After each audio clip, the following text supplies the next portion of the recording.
एक राजा ने क्या किया, वो यात्रा पे गया, उसके 3 नौकर थे, उसने तीनों नौकर को कुछ पैसा दिया। पहले नौकर को बुलाया, इधर आ, ये 5 मुद्राएं हैं, ये लो और इस पे काम करो। दूसरे को बुलाया, उसने बोला तेरे लिए 3 मुद्रा है, तू 3 ले और उसके साथ कुछ व्यापार कर, कुछ काम कर, मैं 1 साल के बाद लौट के आऊंगा और देखूंगा कि तूने।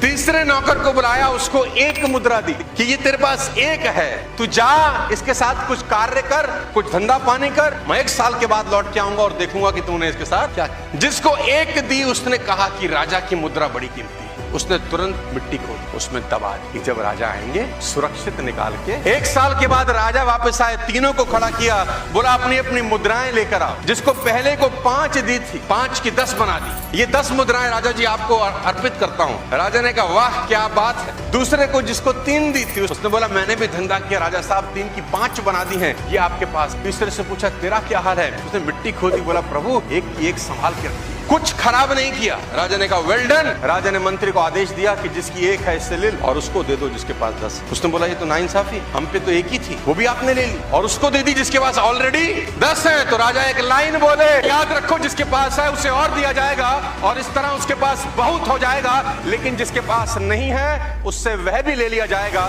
जो उसके पास है। आप क्या कर रहे हैं ये इंपॉर्टेंट नहीं है, इंपॉर्टेंट ये है कि साला आप क्या कर सकते हैं।